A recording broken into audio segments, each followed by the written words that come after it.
प्यारे देशवासियों, नमस्कार। आज मैं आपके साथ चर्चा करना चाहूँगा जो हरियाणा और महाराष्ट्र के जो विधानसभा चुनाव हुए थे पिछले साल 2024 में अक्टूबर और नवंबर में, इनके बारे में जो शोर मचा हुआ है कि इसके अंदर ये चुनाव को हाईजैक किया गया था, इसमें बहुत सारी गड़बड़ियां हैं, इस किस्म की बातें शुरू से चल रही हैं। और अब हाल में राहुल गांधी ने एक आर्टिकल लिखा था हिंदुस्तान टाइम्स में, जिसमें उन्होंने सबूतों के साथ ये दिया है कि 2024 में जो लोकसभा के चुनाव हुए थे उसके ठीक 4-5 महीने बाद विधानसभा के जो चुनाव हुए हैं उसमें वोटर लिस्ट बहुत ही अप्रत्याशित संख्या में बढ़ गई है, जो कि हजम होने वाली बात नहीं है। पुराने रिकॉर्ड सारे देख लीजिए, 4-5 महीने में इतनी संख्या कभी वोटर्स की बढ़ी नहीं है जो इसमें बढ़ाई गई है। तो उन्होंने ये साफ साफ कहा है कि चुनाव को हाईजैक किया गया है, ये जाली जो है वोटर लिस्ट बढ़ाई गई है। और ये वोटर लिस्ट वहीं बढ़ी है जहाँ जहाँ बीजेपी कमज़ोर थी और बीजेपी वहाँ पर वो सीटें जीती हैं। आपको मालूम है 132 सीटें बीजेपी ने जीती थी 288 में से, और ये रिकॉर्ड है। बीजेपी अपने दम पर कभी भी ऐसा परफॉर्मेंस नहीं दे पाई। तो ये चारों तरफ से आवाज़ उठ रही थी और राहुल गांधी ने कई बार सवाल किए थे कि वोटर लिस्ट हम देखना चाहते हैं, मगर चुनाव आयोग मान नहीं रहा था। आपको मालूम है पिछले जो चुनाव आयुक्त थे, मुख्य चुनाव आयुक्त राजीव कुमार, वो पूरी तरह से बीजेपी के साथ नज़र आते थे। मैं कोई दोष नहीं लगा रहा हूँ, ये पूरा देश जानता है।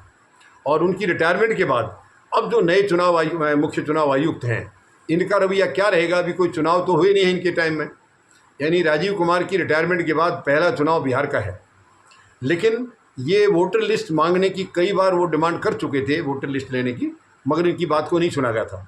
अब फाइनली जो दबाव बना है उसका ये नतीजा हुआ है कि मुख्य चुनाव आयुक्त ने ऐलान कर दिया है, यानी चुनाव आयोग ने ये ऐलान कर दिया है कि महाराष्ट्र और हरियाणा की वोटर लिस्ट हम कांग्रेस को देने के लिए तैयार हैं। अगर ये लिस्ट मिल जाती है तो मुझे पूरा भरोसा है कि तस्वीर साफ हो जाएगी कि वोट जो बढ़े हैं, जो वोटर लिस्ट में जितने नाम बढ़े हैं, क्या वो जायज़ है या नाजायज़ है, धांधली है या सही है। ये एक बहुत बड़ा कांग्रेस को शायद राहत की सांस मिलेगी। अगर वो सही मिले तो कांग्रेस का मुद्दा ही ख़त्म हो जाएगा, जो ये बार बार कहते आ रहे हैं कि चुनाव में धांधली हुई है। और अगर उसमें गड़बड़ी मिली तो फिर ये बीजेपी के लिए या एनडीए के लिए बहुत मुश्किल होने वाला है।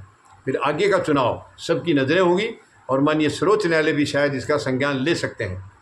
तो अब ये लिस्ट उन्होंने वोटर लिस्ट देने की हाँ कर दी है, और ये टोटली इनके दबाव का एक कारण रहा, दबाव की वजह रहा।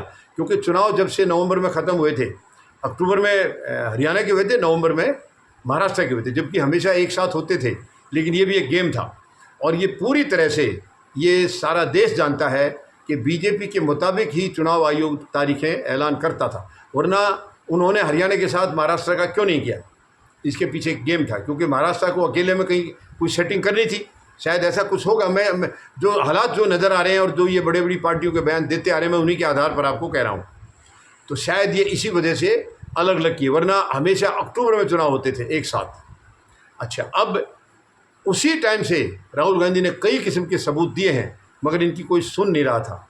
फाइनली जो हिंदुस्तान टाइम्स में आर्टिकल निकला है उसके बाद शायद चुनाव आयोग पर कोई दबाव बना है, और फाइनली उन्होंने वोटर लिस्ट देने की, यानी कांग्रेस पार्टी की जो काफ़ी लंबे समय से डिमांड थी, उसके आगे झुकते हुए वोटर लिस्ट देने की हाँ कर ली है।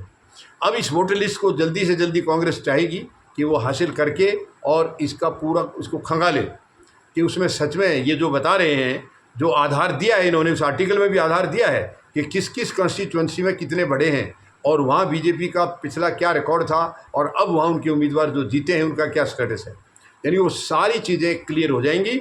और अगर क्लियर हुआ और जो राहुल गांधी दोष लगा रहे हैं, आरोप लगा रहे हैं, वो अगर सच्चा हुआ, सच मिला, तो शायद बीजेपी के लिए या एनडीए के लिए आने वाला समय बहुत टेढ़ा होगा, बहुत ख़तरनाक होगा, और बिहार चुनाव इनके लिए एक मुश्किल की घड़ी होगी। क्योंकि फिर ये जो धांधली हरियाणा या महाराष्ट्र में अगर ये साबित हो जाती है कि इन्होंने की है, तो वो बिहार में नहीं कर पाएंगे, क्योंकि इसके बाद माननीय सर्वोच्च न्यायालय की भी निगाहें रहेंगी वहाँ पर, और चुनाव आयोग खुद अगर लिस्ट दे देगा तो शायद वो इस प्रक्रिया को आगे नहीं दोहराएगा। ये भी मुझे लग रहा है, क्योंकि नहीं तो ये लिस्ट देते नहीं। राजीव कुमार कभी किसी चीज़ की देने की हाँ करते ही नहीं थे।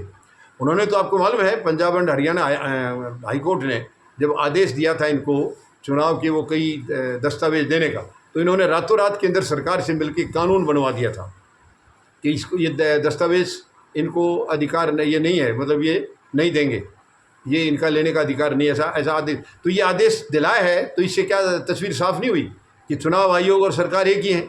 वरना सरकार क्यों ऐसा करेगी? चुनाव आयोग अगर गलत काम करता पकड़ा गया तो सरकार उसका साथ क्यों देगी? साथ इसलिए दे रही है क्योंकि वो जो गलत काम हुआ है वो इन्हीं के कहने से हुआ है।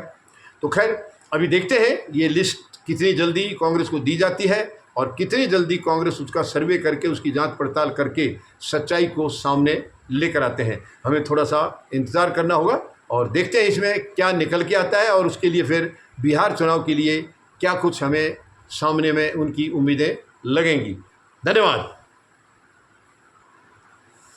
जय जवान, जय किसान, जय हिंद।